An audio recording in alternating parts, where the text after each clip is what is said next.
I look at some kids in their late teens, early 20s today, and sometimes I think, the fuck is wrong with you? What are you doing? And then I remember what it was like being 20. Welcome to the bench session, where we unload the weight, one session at a time. I'm Juan, and this is a space for real, honest, and open conversations. The kind we usually only have with ourselves. No filters, no hiding. Just me, a mic, and a bench. Let's get into it. What is going on, everybody? Hope everybody's having a good time. Hope you've enjoying some of this summer. Welcome back to another episode of the bench session. So, let's get into it, right? Today, I don't know, I might be venting a little bit. Might be the old man screaming at the cloud, but I've been watching young people today, late teens, early 20s, and comparing their experiences with what I remember being at that age. And there's a lot of shit that I really don't understand as far as, independence, responsibility, their work habits or work ethic or lack of, their ability to manage their money or, not manage their money. How we deal with being uncomfortable, shit like that. And it's just, I don't know. I sit back and look and try to remember my late teens, early 20s. And I mean, shit was different. I'm not going to lie. I mean, it was a whole different time. So this is not going to be a whole, back in my day kind of deal. But, just simple shit that it boggles my mind. And originally I thought it was just like my kids that were struggling with this kind of shit. But then I started talking to people and I realized that it's not. It's more of a generational thing. And I mean, we weren't fucking financial geniuses either, right? But holy shit, sometimes I look at how young people spend their money today and I don't understand it. Some of them get $100 and it's gone within seconds because they spent it on fucking vapes or some other bad habit or $80 pair of jeans from Hollister or Aeropostale or any of these fucking brands. I mean, it wasn't for me. The time was different. Yeah, clothes were a little bit less expensive, and then I wasn't more of the get the fashion label on my clothes. I fucking shopped at Kmart or anywhere that I found shit that was convenient for me. And but that's just how I grew up.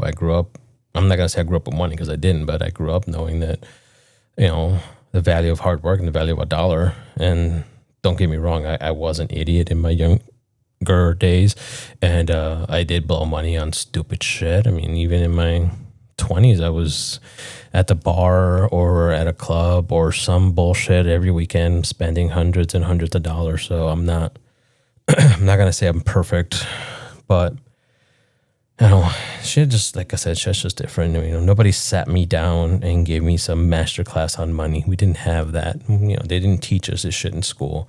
They didn't teach us about interest and debt and retirement and how to invest. How I learned my shit, I learned it by making fucking mistakes. And I made a ton of mistakes. And I'm not going to sit here and pretend I didn't. Some of those mistakes followed me. Some of those mistakes followed my friends who are still in debt and still fighting to get out of debt from shit that they did in their childhood, or, running up their credit cards in their 20s and still paying interest or still trying to get out of that. Hell, I'm fucking in debt today, but it's not from, my 20s. It's from my 30s because shit happens. But yeah, I'm not going to sit here and pretend that I know everything or that I'm a master at my finances or I'm a master at this or anything like that. I'm not master at anything. But I do recognize patterns that I see in young people, and I recognize some people are going to be making the same mistakes I did. And I know where those roads lead. And one of the big differences between now and, aside from technology, between now and when I was in my 20s is everything has a payment plan now.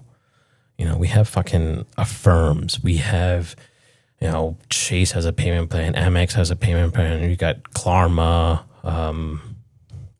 Synchronicity, and all these other fucking banks that come out and just say, hey, you want to spend $1,000 on this place? Sure. We can give you a payment plan for $50 a month for whatever many years. And, suddenly shit that's expensive becomes affordable, right?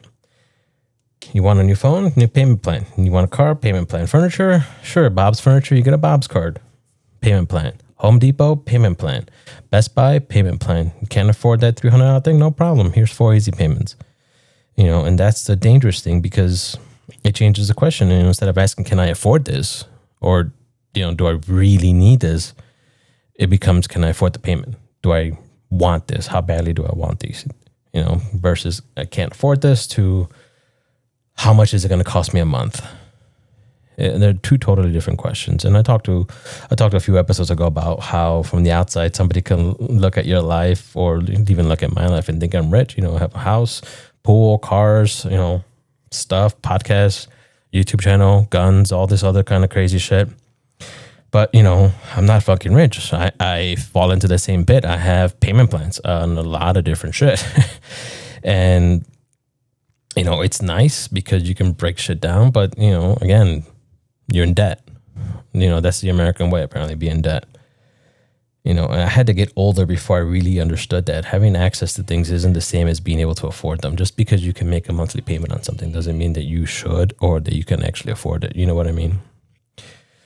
That $30 meal should have cost $12.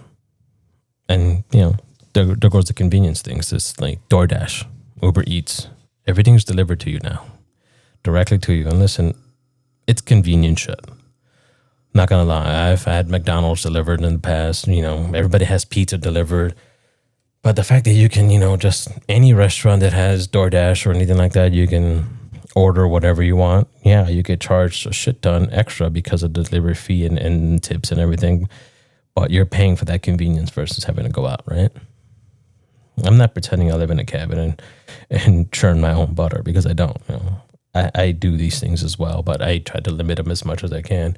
I go to the store, I buy the meat, I buy whatever I need to do to come home and cook dinner. That way I have leftovers and, meal plan for a couple of days if I can. But, I see people that are complaining they're broke while paying somebody to pick up food that's 5 minutes away. You know what I mean? You can't sit here and say you can't afford this, can't afford that, but you're door dashing $70 every other day. Yes, I am guilty of saying I am broke, and then I end up buying something that I really don't need. It's more of a want, but I end up figuring it out financially and making sure that I'm not going to cripple myself. But there's people that don't understand, and there's people that will fucking go into negative just to buy weed or buy some kind of vape or cigarettes or alcohol or just, burgers or whatever dumb shit you can come up with. I mean, I understand going into negative because you're buying groceries or you're buying shit you need, but going into negative because you're buying stuff you want, it's a little different, right? But anyway, aside from all this, delivery and everything else, you tack on the Netflix, the Spotifys, the Hulus, and every other subscription. Fuck, I can't even talk today. Every other subscription out there that, people come up with, phone payment plan, car payment. And suddenly you start wondering, where the hell did my paycheck go? And it's because you have all these little fucking things. And like I said, this is affecting, I think it's more affecting younger people than it does adults or, older people, 30s, 40s, 50s, because we grew up differently. And like for me, I always grew up with the whole aspect of, if I can't afford it because my bank account doesn't have enough money, doesn't matter that my credit card can afford it, I shouldn't be buying it. And that's where the difference is. And right now it's harder and harder for a younger generation to understand that. They see the quick and easy payment plans. And, a lot of them live at home in order to try to save some money. But it turns out they don't save anything because they end up spending all that money that they should be saving on other stupid shit that they don't need. Or, they stay at home because they want to get a job and save up some money. But then they don't apply for any jobs. They're going to just lay around and do nothing all day. You know, I get it. Housing is expensive. Rent is expensive. Everything's fucking expensive right now. So I don't automatically look at 22-year-old living with their parents and think, aha, you're failing at life, because no, they're not. And here's the thing, you know, you look at social media and you have 22-year-olds that are fucking millionaires, and then that's where the illusion happens and all the glamour and everything, because, you know, a 22-year-old sees another 22-year-old living 10 times better than they are, and they're like, fuck, I'm failing. What am I doing wrong? And it's just, you know, that's not it. It's just different circumstances. You know, some of these 22-year-olds came from money, so they have money, or they had somebody, they showed them how to invest money or do some other shit in order to make money.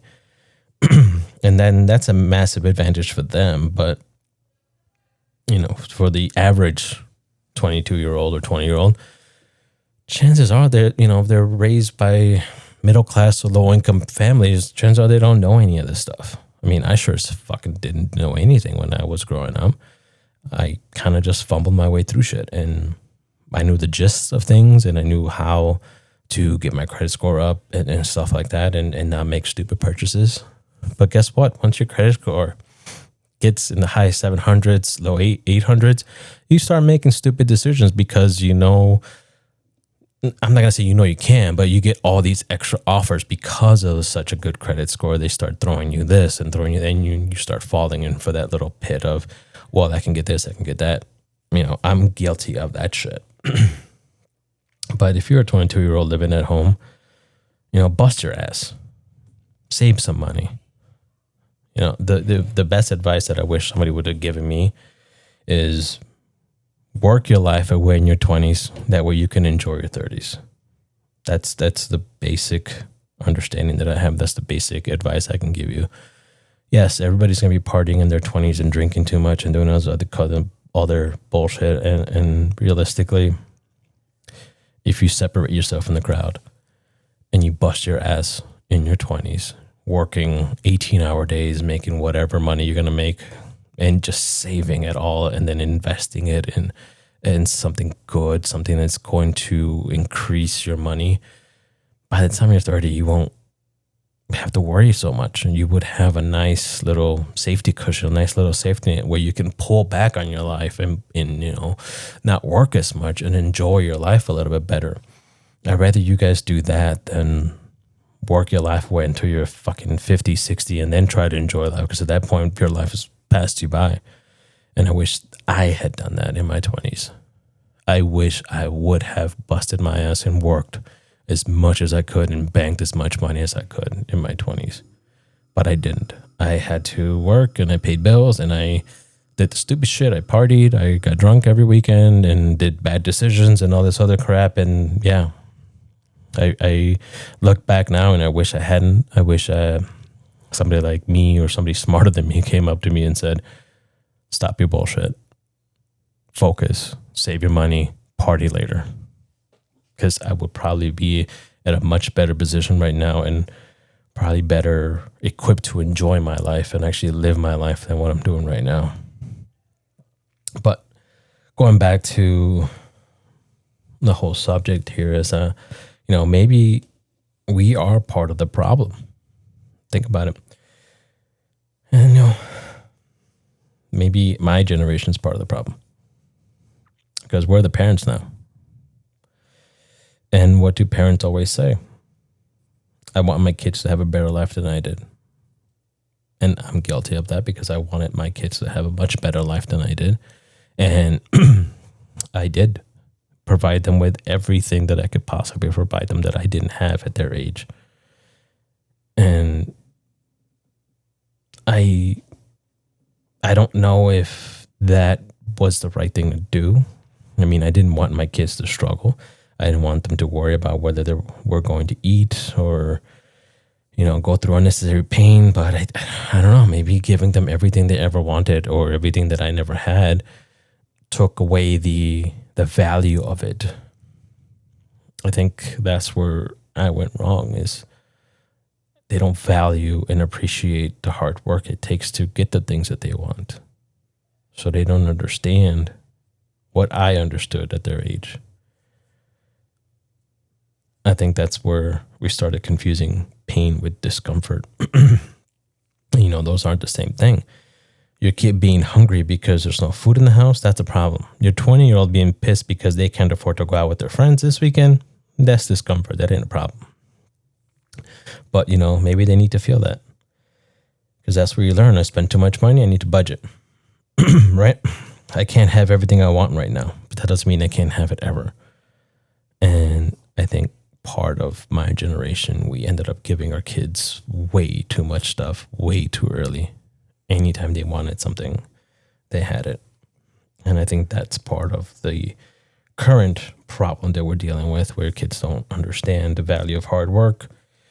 They want to start a job, entry-level position, making $30-something an hour.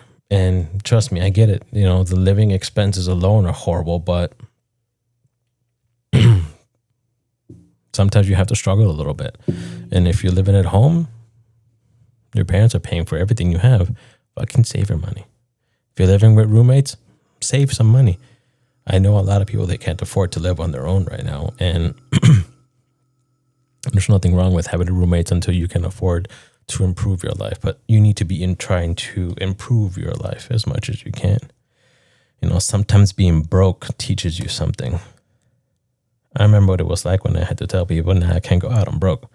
It sucked.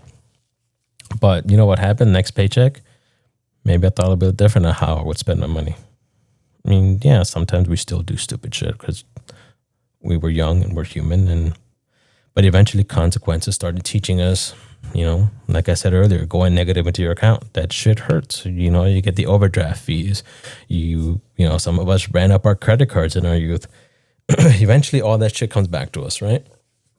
You spend your entire paycheck over the weekend, Monday morning comes, you have no money. So that sucks. You ran out of gas, you're fucked.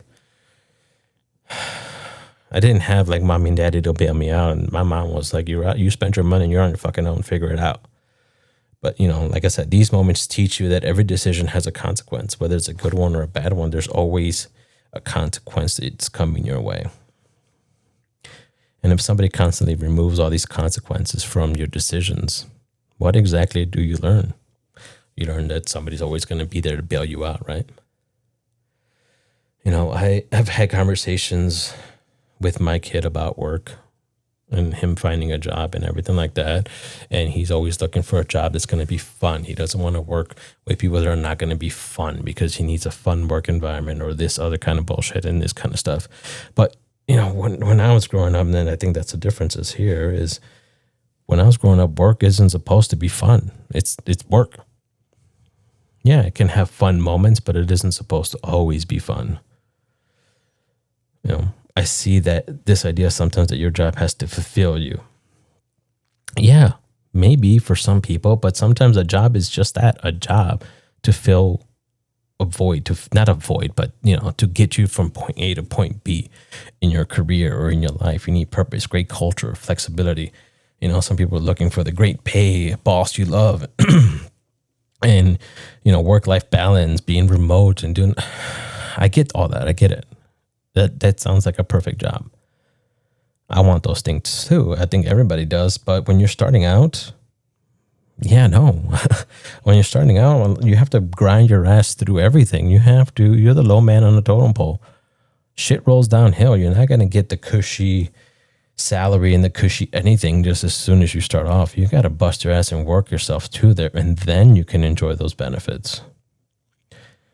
Sometimes your job's going to fucking suck. You're going to have to work with people you don't like. But that's the purpose of the job, is so you have money. So you have money to pay whatever bill you have or buy all the shit that you want to buy. My first jobs weren't about finding myself. It wasn't about walking into work thinking, how does this align with my greater purpose in life? No, my first few jobs were, I fucking need a paycheck. And there's something valuable about learning how to show up and do something even when you don't feel like doing it. I didn't love all my jobs that I've had, but I had to do them because they were my jobs. I needed the money. I needed to get paid. And realistically, that's most of adulthood now. I don't feel like paying my fucking mortgage, but the bank still wants money. So I still got to figure out a way to give it to them, right? Excuse me. I don't always feel like going to the gym, but my fat ass needs to go because I have goals. My goals don't give a shit. My clothes are not going to magically expand if I get fatter. So, you end up doing shit that you don't want to do because you have to do. And sometimes shit needs to get done, so you need to get it done. You have bills to pay. You want to buy stuff that you want. Bust your ass at work. If its job is shitty or you're making $17 an hour on a part-time job as your second or third job, guess what? You're making $17 more than you not working. Some money is better than no money. But you know what? Some young people, they can be right about some things. And I have to give that generation some credit. Some of the shit we tolerated at work is fucking bullshit. Being treated like garbage by a boss. We just thought, that's just how it is. We're the low man on the totem pole. Sometimes we get shit on, right? Working yourself into the ground just to prove you're loyal. I know a lot of people have done that. Busted their ass, put work in front of vacations and family, never taking a day off, fucking denying other jobs that were paying more just because, they've been with this company for 10, 15, 20 years and they just wanted to prove their loyalty. I was one of those people. I was one of those people that actually believed in loyalty when it came to work. I thought a company would back you because you've been there for so long and you showing them loyalty. It means they were going to be there for you. But reality hit eventually and realized that some companies are not like that. They can say that they're all about family and this other bullshit. But when you hit the bottom line, they're not. They're there for themselves. And just like the HR department is not for you. HR department is to protect the company, not to protect you. There's no more loyalty in companies anymore. I came to realize that, and actually that helped my career a lot when I started realizing that loyalty to one company doesn't give you anything because the company won't be loyal to you. Everybody's fucking replaceable. So you know what? Take the fucking day off. Take the vacation. Do what you need to do. Family comes first. Your life comes first. You're looking for work-life balance, start treating your life like it's important.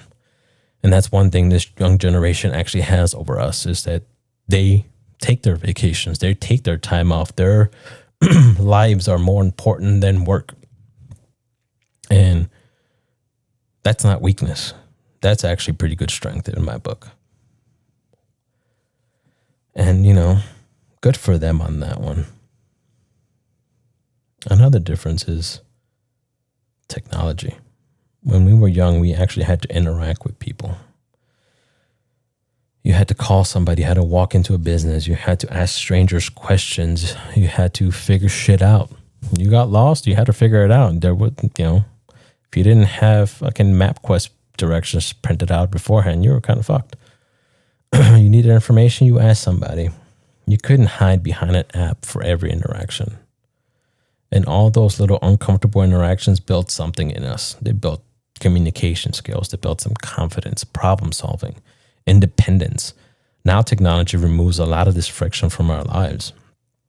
And friction sucks. But maybe some friction is good for us. Because we can't always use a phone to communicate, right? We need to be able to talk to people.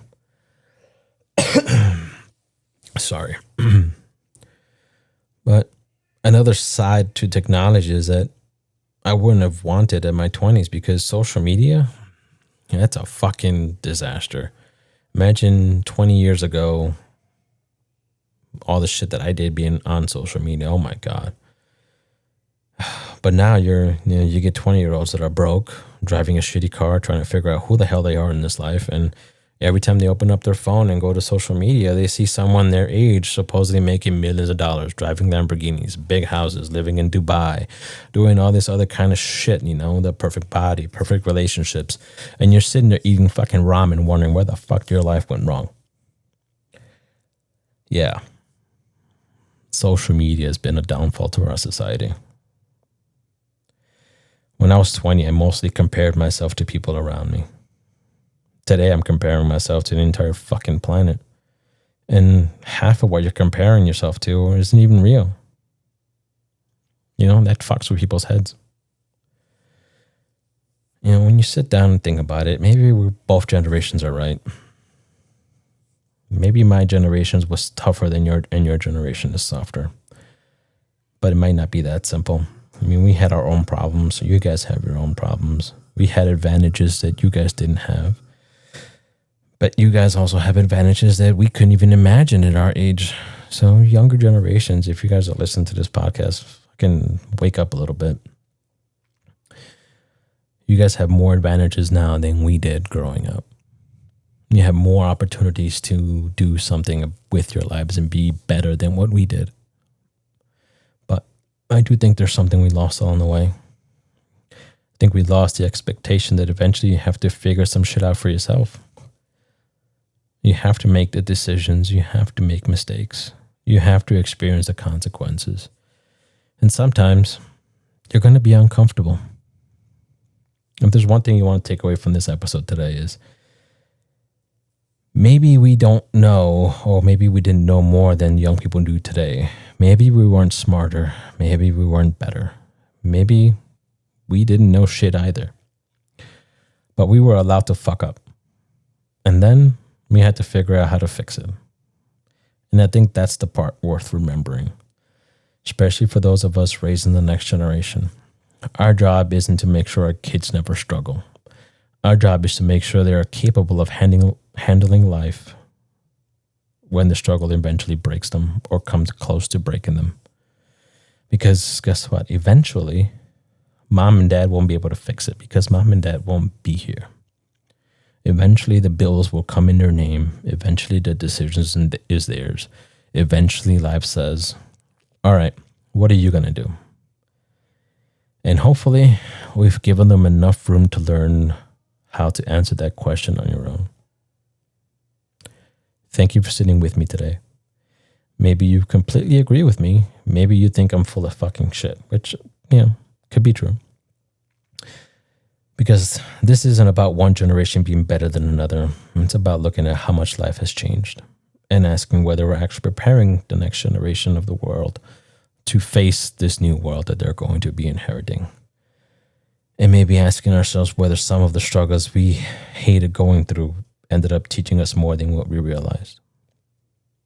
Thank you for listening, and I'll catch you guys in the next one. Stay real.